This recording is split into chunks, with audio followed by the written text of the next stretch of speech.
혹시라도 오해가 있을까봐 영상을 시작하기 전에 대전제를 말씀드려야 하는데, 의사는 무조건 환자 편에 서요. 그리고 환자의 말을 신뢰해요. 오늘은 좀 오래전에 제 채널에서 억울함을 호소하던 어느 구독자분의 질문에 대한 대답을 이제서야 하려고 해요. 반년도 넘은 일일 거예요, 아마. 전 댓글 질문에 일일이 답변을 못 해드리기는 하는데, 한의원이 어디냐라는 질문에는 일부러 대답을 안 하는 거고, 나머지는 대부분 제가 게을러서 답변을 못 해드리는 거예요. 진료 시간에 유튜브 답글 관리하고 그럴 순 없잖아요. 근데 예전에 시간 여유가 있는데도 제가 답변을 하기 조금 애매한 시점이라서 나중에 적절한 시점이 되면 답변을 해드려야겠다는 생각으로 미루고 있다가 잊어버린 문의글이 있어요. 어떤 영상에 언제쯤 달아주신 댓글인지도 기억이 잘 안 나고 정확한 워딩도 잘 기억이 안 나긴 하는데, 대략 이런 내용이었어요. 내가 교통사고로 목도 아프고 허리도 아프다. 예전에는 목이나 허리가 아팠던 적이 단 한 번도 없는데 사고 직후에 몸이 망신창이가 됐다. 치료를 받던 중 그런 내용의 진단서가 필요해서 쭉 치료받고 있었던 병원의 원장님에게 진단서를 요청했고, 받아서 내용을 봤더니 환자의 기술에 따르면 교통사고 발생 전 유사한 기왕력이 없으며 모든 증상은 사고 이후에 발생함 이라고 써놨더라. 환자의 기술에 따르면. 너무나 분하고 야속하다. 내가 사고 후에 그 원장님을 믿고 줄곧 치료받아 왔었는데 환자의 기술에 따르면 이라니. 내 말을 못 믿는다는 거 아니냐? 꼭 그런 문구를 붙여야 되느냐? 혹시라도 내가 거짓말했을까봐 의심하는 거냐? 나는 저 원장을 믿고 여태까지 따라왔는데 저 사람한테 나는 나이롱 환자로 보였던 거냐? 뭐 이런 비슷한 내용의 질문 혹은 하소연이었던 거죠. 제가 그 시점에서 그 원장님 누구신지 모르겠지만 뭐 규정대로 잘하신 것 같은데요, 이렇게 대답해버리고 말면 가뜩이나 속상해 하시는 분인데 더욱 분노하게 되실 것 같아서, 그래서 이쯤이면 진정됐겠다 싶은 시점까지 답변을 미루거나 아니면 시간을 내서 자세한 내용을 풀어서 찬찬히 설명하는 영상을 따로 만들어야겠다라고 생각만 하고 있다가 잊은 거죠. 이걸 완전히 잊고 있었는데 제 기억을 되살려 줄 만한 댓글 하나가 제 최근 영상에 달렸더라고요. 아, 맞다. 저런 하소연을 하던 시청자분이 있었지. 그럼 저 사람의 댓글을 보여드리면 그 의사분이 어째서 환자의 기술에 따르면 이라는 문구를 적어야만 했던 이유에 대한 정확한 설명이 되겠다 싶더라고요. 그래서 오늘은 그 얘기 하려고요. 어째서 의사들은 진단서나 소견서 같은 데다가 환자의 기술에 따르면 이라는 사족 같은 문구를 달아놓는가? 그거 할 거예요. 일단 요즘 달렸다는 그 완벽한 예시가 될 수 있는 어느 시청자분의 답글을 보여드릴게요. 참고로 이건 이 영상의 답글로 달린 건데, 여기 카드를 보시면 예전 영상을 확인하실 수가 있지만 굳이 귀찮게 찾아보고 싶지 않은 분들이 더 많을 것 같아서 간단히 정리할게요. 저 영상의 내용은 교통사고 환자 한 분이 치료가 한참 더 필요한 상태인데도 불구하고 보험사에서 제시하는 합의금이 나름대로 만족스러워서 좀 성급하게 합의를 하셨다. 하지만 계속 아프니까 합의 이후에 곧바로 다른 병원을 찾아가서 건강보험으로 치료를 받았다. 근데 어느 날 건강보험공단에서 두 명이 집에 찾아오더니 교통사고 치료 기록과 합의 이후 치료 기록을 대조하면서 이건 같은 병명과 같은 코드이기 때문에 조사를 나왔고, 자동차 사고는 건강보험이 적용되지 않는데 사고 상황을 숨기고 치료받은 건 불법이라고 고지했다고 하더라. 결국 환자분은 인정하고 그동안 건강보험으로 치료받은 치료비의 2배 이상을 환불했어야 됐더라. 결국은 합의금보다 더 많은 치료비를 징수당해야 한다. 뭐 이런 예시를 들어드리는 영상이에요. 물론 실제 사례죠. 이런 요약본을 들어보면 어떤 생각이 드나요? 제 영상의 요지는, 첫 번째, 건강보험공단은 자동차 보험과 건강보험에 대한 치료 내역 모두를 전산상으로 비교하는 게 가능하다. 2. 합의는 어지간히 치료가 마무리돼가는 시점에서 하셔도 늦지 않는다. 세 번째, 성급하게 합의했다면 원칙상 건강보험 적용을 받는 건 적정한 시간이 지나서야 가능하다. 뭐 이런 의도였단 말이에요. 그러니까 성급하게 합의를 해서 치료를 더 받아야 되는 상황이라면 원칙적으로 건강보험이 적용되지 않는 기간이 있기 때문에 합의를 파기하던가 어느 정도 시간이 지날 때까지 그냥 참고 버티시던가 아니면 평소 내던 일반적인 진료비의 3배 정도의 비용을 감수하셔야 된다라는 걸 알아두시라고 하는 거죠. 근데 이 영상에 대한 답글 하나를 볼까요? 근데 말이 안 되는 게 교통사고로 치료를 받다가 다른 병원에서 넘어졌다고 하고 건강보험으로 치료를 받아서 그걸 공단에서 알게 됐다 해도 그걸 어떻게 증명할 건데 이 사람이 진짜 넘어져서 부상이 생겼는지 원래 교통사고로 인한 부상인지 이런 문제는 의사도 함부로 판단 못함. 진짜 몇 억이 왔다 갔다 하는 사이즈의 큰 사고여서 소송 가고 그런 거 아니면 공단에서 그걸 밝혀내는 건 말이 안 됨. 알고 계신 한 케이스가 환수 조치 당한 사람이 바보라고밖에 생각이 안 듦. 공단 직원이 와서 그렇게 얘기하면 진짜 부상 당했는데요? 라고 하면 끝인데 어떻게 증명할 건데 라고 하잖아요? 누구든지 일반적인 사람이라면 잘못인 걸 알고서 했다가 들키면 보통 사과부터 하죠. 증명해봐. 이러진 않잖아요, 보통? 그런 상황은 보통 미국의 법정 드라마나 일본의 탐정 애니메이션 뭐 그런 데에서 진범이 경찰을 상대할 때나 나오는 그런 장면이죠.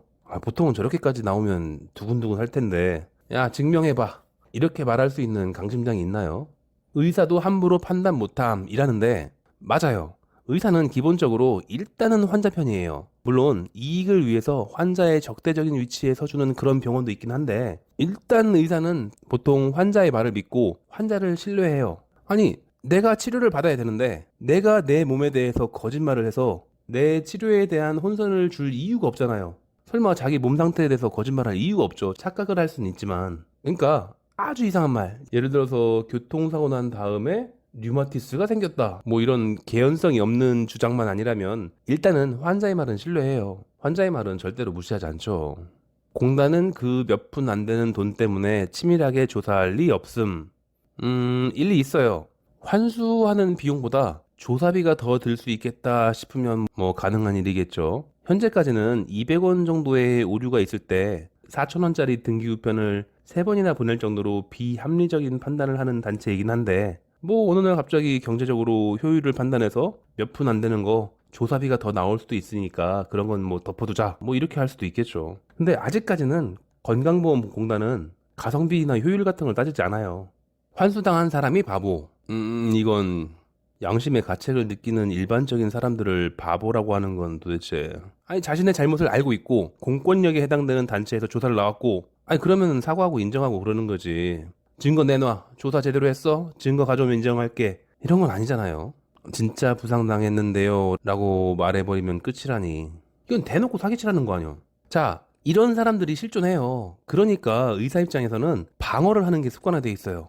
이 환자는 그냥 자기가 계단에서 굴러서 삐끗했다고 얘기하니까 그렇게 적어놔야지. 일단 치료를 하거나 진단을 할 때도 발병 원인이 굴러서 삐끗 뭐 이렇게 적어놨겠죠. 아까도 한 말인데 환자가 자기 증상에 대해서 설명할 때 거짓말할 이유가 없잖아. 엄한 치료를 하면 어떡하려고. 근데 법적 효력을 가지는 서류를 작성할 때는 좀 달라요. 아까 말했던 저런 사람들도 분명히 환자로 올 거거든. 저런 정도의 도덕성을 가진 사람이 환자로 온다면 자기의 금전적인 이익을 위해서 거짓말을 할 수 있겠잖아요. 그러니까 저런 사람이 병원을 갔을 때 생명이 왔다 갔다 하는 그런 중상해가 아니라면 합의금 몇 푼을 위해서 거짓말을 할 수도 있는 사람처럼 생겼잖아요. 뭐 저런 사람이 한두 명이겠어요. 그러니까 저런 거 몇 번 당해보면 의사 입장에서는 일단 선을 확실하게 긋게 돼요. 내 진단이나 치료에 문제가 있다면 내가 받아들이고 책임지고 이러는 건데 근데 그게 환자의 거짓말 때문이었다면 괜히 귀찮은 일에 휘말리고 싶진 않거든요. 환자가 거짓말하는 경우가 많냐? 그럼요. 특히 돈과 관련된 치료를 할 때는 엄청 많아요. 상해보험이나 실비보험 같은 거 보상금에 관련된 증상을 갖고 있던지 폭력 사건의 피해자라던가 교통사고라던가 이런 것처럼 진단서 한 장에 의해서 돈이 왔다 갔다 할 수 있는 그런 경우에서는 정말 많이 하죠. 예를 들어 환자분이 술 취한 행인한테 맞은 이후에 팔꿈치 어딘가 시큰거리고 아프다 라고 말하고 있고 골절이 의심되지 않고 혹은 엑스레이를 찍었는데 발견되는 게 없고 그럼 맞았다니까 타박이나 염좌로 진단을 하고 그에 맞춰서 치료하면 되지 않겠어요? 설마 아프지도 않은데 치료받으러 오진 않을 테니까 몇 월 며칠 어느 부위를 맞아서 아프다는 거를 전제로 치료하는 게 당연하지 않겠어요? 그러니까 맞기 전에도 아팠던 적이 없고 맞고 난 며칠 지나가지고 자기가 어디에 부딪힌 것도 아니고 환자가 맞은 날부터 아프다라고 했으면 뭐 그럼 그런 거지. 환자가 그렇다니까. 그런데 진단서를 요구한다면 정확히 써야죠. 타박상 염좌 어쩌고 뭐 이렇게 쓰고 만다면 제가 나중에 귀찮아질 수가 있어요. 이게 합의가 안 되고 고소까지 가버리면 법원이나 가해자 측의 변호인 쪽으로부터 이게 왜 그때 부딪힌 거에 의한 타박상이나 염좌라고 생각하냐? 그 근거가 뭐냐? 이런 질문을 받게 돼요. 그냥 변호인이 한의원에 전화하고 이런 거라면은 뭐 직원한테 그런 잡상인 전화 돌리지 말라라고 말하면 그만이긴 해요. 어차피 전화로 환자 신상에 대한 얘기를 할 수는 없으니까 그건 불법이에요. 근데 그게 아니고 이런 상황은 법원을 통해서 정식 서류를 요청하게 돼요. 변호사가 법원에다 요청을 해서 저 피해자가 천안 아저씨 한의원에 갔다고 하니까 그 원장으로부터 법적 효력을 갖는 정확한 서류를 받게 해달라라고 요청을 하고 법원은 저한테 시키고 저는 그걸 따라야 하고 무조건 따라야 돼요. 이건 뭐 전화, 팩스, 이메일 그런 걸로 안 돼요. 무조건 서류를 뽑아서 등기로 법원이나 법률사무소에 보내야 되고 이거 참 피곤하죠. 저희 한의원은 특히 우체국하고 거리가 되게 애매해가지고 이게 차 타고 가기도 좀 애매하고 걸어가는 데는 좀 시간도 좀 걸리고 이게 중간에 직원 한 명을 아예 온전히 거의 한 시간을 비워줘야지 그래야지 갔다 올 수 있는 건데 이거 너무 귀찮아요. 근데 환자의 기술에 의해 염좌와 타박상으로 진단함 이렇게 써놓으면 아주 간단하죠. 그 말 한마디에 이 사람은 뼈에 이상이 있는 것도 아니니까 엑스레이는 의미가 없고 일반 병원에 있는 1T짜리 출력의 MRI 정도로는 인대의 손상을 확인할 수 있는 결과가 나오는 것도 아니고 내가 뭐 진단 방사선 전공은 아니지만 4T급 MRI를 써도 확신할 수 있다는 보장이 안 될 텐데 환자가 그렇게 말했으니까 그냥 그렇게 적은 거야. 그 이외에 객관적인 증거를 댈 수 있는 방법은 없었어. 그래서 이렇게 적는 거야. 이런 모든 의미가 함축돼 버리니까 저는 환자가 거짓말을 했건 아니건 아무런 피해를 받지 않고 귀찮은 일에 휘말릴 필요도 없어요. 있는 대로 전부 다 적은 거니까. 그래서 의사들한테는 환자의 기술에 의해 판단했다는 문구는 아주 중요한 의의가 있는 거예요. 거짓말하는 환자가 뭘 그리 많겠느냐? 돈이 걸려있으면 거짓말 한다니까요. 이런 문의를 하는 사람도 있었어요. 이게 이 사건이 제 한의원 상호를 알아내서 전화하는 유튜브 시청자는 절대로 원장하고 전화 연결을 시키지 말라고 실장한테 신신당부하게 된 계기가 됐어요. 아침부터 오후 늦게까지 하루 종일 원장 바꿔달라고 10번 이상 전화를 하는 사람이 있다고 하길래 뭔가 엄청 급한 상황일까 해서 대기실에 환자분들 쭉 밀려있는 상태에서 전화를 받았단 말이에요. 그날은 특히나 아침부터 퇴근할 때까지 하루 종일 바빴던 걸로 기억하는데 계속 전화를 하고 있다니까 직원들 업무에 차질이 생겨요. 그래서 어쩔 수 없이 받았는데 내용을 들어보니까 내가 지금 A 한방병원에 갈 생각이다. 근데 예전에 B 외과에서 치료받은 내용을 그 A 한방병원에 가서 거짓말 할 생각이다. 내가 거짓말을 했다는 걸 A 한방병원에서 확인할 수단이 있느냐? 혹시 거짓말이 발각된다면 내가 어떤 처벌을 받게 되느냐? 니네 한의원 갈 생각 아니니까. 거짓말은 다른 한방병원에 가서 할 생각이니까 걱정하지 말고 대답해달라. 이래요. 사실은 저런 비슷한 전화를 1년에 한 번씩은 받아요, 제가. 전에도 얘기했지만 저는 교통사고에 관련된 글들을 10년 이상 써왔으니까 유튜브를 보고서 전화하는 게 아니라 블로그를 보고서 전화하는 사람들 많거든요. 믿을 수 없겠지만 저런 사람들이 저렇게 있어요. 교통사고에서 아주 흔한 예시 하나를 더 든다면 내가 차에 앉아 있었는데 다른 차가 지나가면서 살짝 긁었어. 백밀러가 접혀있는 수준이라던가 뭐 차 손잡이에 칠이 벗겨지는 정도? 나도 솔직히 아무 느낌도 없고 상대방도 아무 느낌도 없었겠고 상대방은 게다가 지나가고 있었으니까 차량 흔들림 때문에 그 정도 살짝 스친 거는 뭐 느낄 수도 없었겠죠. 근데 주행하던 중에 자기 차에 오른쪽 백밀러가 접혀있다는 걸 발견하면 이건 뭔지 알죠. 어딘가 살짝 부딪힌 거지. 사람일 수도 있고 어쨌건 뭔가를 내가 부딪혔다는 거를 인지하면은 돌아와야죠.